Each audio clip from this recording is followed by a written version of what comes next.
शेतकऱ्यांना खूप अपेक्षा या अर्थसंकल्पात आहे. हे आपण काही जर मागे जाऊन जर पाहिलं आपण तर शेतकरी बांधवांना तर मोठी मदत 1 रुपयाच्या पीक विमा योजनेतून मिळाली, मोठा आधार मिळाला. सोयाबीन कापसाचं अनुदान आपण त्यावेळी दिलं, सगळ्या शेतकरी बांधवांना मिळालं. बाकीचे जर अनेक योजना ज्या आहेत, लाडकी बहीण योजना सुरू आहे. मला वाटतं हे जनतेच्या मनातलं सरकार आहे, त्यामुळे अधिवेशनात हे अर्थसंकल्पीय अधिवेशन आहे, निश्चितपणे जनतेच्या अपेक्षा पूर्ण करणार राहील असा विश्वास आपल्या सर्वांना आहे. कदाचित पहिलंच असं अधिवेशन आहे की ज्यामध्ये विरोधी पक्ष नेता नाहीये आणि शिवसेना, काँग्रेस आणि शरद पवार गटामध्ये कुठेतरी विरोधी पक्ष नेत्यावरनं देखील वाद सुरू आहेत आणि शिवसेना दावा करते की भास्कर जाधव आता याचे विरोधी पक्ष नेते होतील. वाटतंय ते संख्याबळ आता विरोधी पक्ष नेता कोण करायचं, तो संख्याबळ त्यांच्याकडे पुरेसं नाही आहे. आणि शेवटी ज्यांनी राज्याच्या जनतेचा विश्वास गमावलेला आहे, जनाधार गमावलेला आहे, अशा विरोधी पक्षाकडून काय अपेक्षा काय करणार आहे? ज्यांनी 2.5 वर्ष त्यांच्या काळामध्ये राज्य अधोगतीला नेऊन ठेवलंय, त्यांनी आपल्या सरकारबद्दल बोलण्याचा अधिकारच नाही आहे. पत्रकारिता संजय राऊतांनी आज अमित शहा आणि शिंदेच्या भेटीवरती एक लेख लिहिलाय आणि कुठेतरी महाराष्ट्रातले नेते दिल्लीमध्ये जाऊन झुकतायत आणि महाराष्ट्राची जी सगळी लोक जे आहेत ते मुघलांना जाऊन मिळत आहेत, अशा पद्धतीचं सगळं त्यांनी विश्लेषण मांडलंय आणि त्यांच्या चर्चा काय झाली हे देखील त्यांनी छापलंय. कुठून त्यांना मिळतंय किंवा काय मला कल्पना नाही. मी कधी संजय राऊतच्या लेखनाकडे किंवा त्यांच्या वक्तव्याकडे मी फार लक्ष देत नाही. ते भ्रमिष्ट झालेले लोक आहेत, त्यामुळे मला वाटत नाही की आपण फार गांभीर्याने घ्यायची गरज आहे. बीडच्या प्रकरणावरून धनंजय मुंडेंच्या राजीनामाची चर्चा खूप सुरू आहे. त्यातच करुणा मुंडेंनी पोस्ट केली की उद्या त्यांचा राजीनामा होईल, अधिवेशनाच्या पहिल्याच दिवशी त्यांचा राजीनामा होईल असं हे खरं काही कल्पना नाही. म्हणजे त्या विषयाबद्दल माझ्याकडे माहिती असं काही कारण नाही. काल नितेश राणे अहिल्यानगर जिल्ह्यात आले होते मडीला आणि त्या ठिकाणी भाषण करताना त्यांनी कुठेतरी हिंदूंबद्दल चांगलं बोलताना मुस्लिम धर्माविषयी कुणी व्यवहार करू नये अशा पद्धतीचे वक्तव्य केले. एक मंत्री म्हणून अशा पद्धतीची भाषा योग्य वाटते? आता मढीच्या संदर्भामध्ये मी स्वतः वक्तव्य केलं होतं की ते ग्रामसभेचा अधिकार होता, परंतु एक समन्वयाचा मार्ग काढण्याची आवश्यकता आहे. हिंदुत्वाबद्दलच्या ज्या आपल्या सगळ्यांच्या माझ्या भावना तेवढ्याच तीव्र आहेत की शेवटी त्या धर्माचं रक्षण करण्याचं दायित्व आमच्याकडे आहे. परंतु त्याबरोबरच अन्य समाजाच्या लोकांना सुद्धा मला वाटतं त्याच विश्वासानं बरोबर घेण्याची आवश्यकता आहे. एकदम टोकाची भूमिका घेणं मला वाटत नाही की योग्य आहे.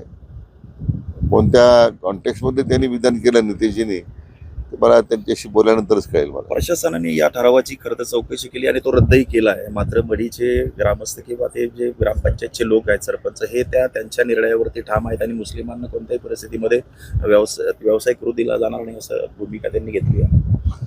नाही, मी वाचतं वर्तमानपत्रामध्ये की पाथर्डीच्या गट विकास अधिकाऱ्यांनी तो निर्णय रद्द केला आहे. मला वाटतं प्रशासनानं अशा पद्धतीची भूमिका घेण्यापेक्षा त्या ठिकाणी मग जिल्ह्याच्या प्रमुख जे आहेत प्रशासनातले जिल्हाधिकारी आहेत, मुख्य कार्यकारी अधिकारी आहेत, त्यांनी जाऊन खरंच चर्चा करायला पाहिजे. त्यांना मी तसं सूचना दिलेल्या होत्या.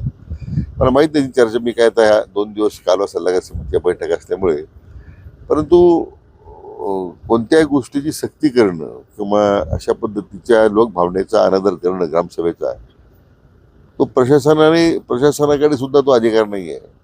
मला वाटतं गटविकास अधिकाऱ्यांनी सुद्धा ही जी कृती केलेली आहे ती सुद्धा नियम आहे.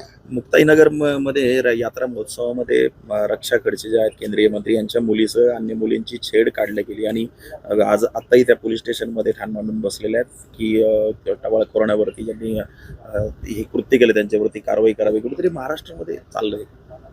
राज्याचं काही एकदम राज्यावर आपण राज्यात काही अशी स्थिती नाही आहे. त्या लोकल सिच्युएशन आहे, स्थानिक पातळीवर जे काही घडलं असेल तिथल्या जिल्हा प्रशासनानं, पोलीस प्रशासनानं तातडीने कारवाई केलीच पाहिजे. शेवटी असे जे काही कृत्य करणारे जे नराधम आहेत किंवा जे असे गुंडाच्या टोळ्या आहे, अशा टवाळक्या करणारी जी मुलं आहेत त्यांच्यावर कारवाई तर ही झालीच पाहिजे. मला वाटतं प्रत्येक जिल्ह्यामध्ये ज्या पद्धतीने आता सतर्क राहून कारवाई होते, आता दुर्दैवानं अशा एखादा अपवादात प्रकार घडतो तो निंदनीयच आहे, त्याचा निषेध केला पाहिजे. पण मला वाटतं माननीय गृहमंत्री महोदयांनी, विद्यमान आमचे नेते मुख्यमंत्री महोदयांनी राज्यात जनतेला आश्वासित केलेलं आहे आणि मला वाटतं अतिशय संवेदनशीलपणे या सगळ्या प्रश्नाकडे राज्य सरकार पाहत आहे. गेली अनेक वर्ष तुम्ही असतील किंवा बाळासाहेब थोरात एकत्र विधानसभेत राहिलेला आहात, अधिवेशनात राहिलेला आहात. गेल्या 2 अधिवेशनापासून ते नाही आहेत. कुठं आठवण येते का कधी त्यांची सभागृहात? आणि आठवणी बऱ्याच आहेत. केव्हा तरी त्याचा एकदम स्वतंत्र कार्यक्रम करू उजाळा देण्याचा. तर भंडारदरा धरणाच्या भिंतीला असलेले जे वॉल्व आहेत इंग्रजकालीन, त्यातला एक वॉल्व गेल्या अनेक वर्षांपासून लिकेज आहे. जवळपास 10 क्युसेकनं त्यातनं पाण्याचा विसर्ग सुरू आहे. वर्षाचा हिशोब केला तर जवळपास 400 ते 500 MCFT पाणी जे वाहून निळवंडे देत आहे. मात्र त्याचा परिणाम भंडारदऱ्याच्या लाभ क्षेत्रामध्ये पिण्याच्या पाण्याचं एक आवर्तन होऊ शकतं. कुठेतरी त्याची नाही, दुरुस्ती असं इतकं काही चिंता करण्याची आवश्यकता नाही आहे. कारण शेवटी आवर्तन जरी करायचं असलं तरी पाणी निवडण्यातच येतं इथे. वॉल रिपेअरचं अनेक वेळा मागे पूर्वी सुद्धा वॉल रिपेअर करण्याचं काम झालंय. मला वाटतं पुन्हा त्याच्यात काय गळती झाली त्याच्या संदर्भात अधिकाऱ्यांना मी सूचना दिलेल्या आहेत अहवाल सादर करण्याबद्दल. परंतु त्यामुळे भंडारदरा लाभ क्षेत्रामध्ये जे आता निळवंडेत पाणी येऊन निळवंडेतूनच सगळ्या लाभ क्षेत्राला पाणी जातं, मग ते प्रवरेज असेल निळवंडेचे असेल, त्यामुळे मला वाटत नाही की त्याची फार चिंता करण्याचं कारण आहे. मात्र परंतु भविष्यामध्ये तातडीनं जसं त्या धरणाचं पाणी कमी होईल त्या बाबतीमध्ये खाली जाऊन मग त्या वॉलच्या नेमकी काय लिकेज आहे मला त्याची आज माहिती घेतली नाही. मी एकदा सुस्थिती समोर आली का त्याच्यावर बोलता येईल.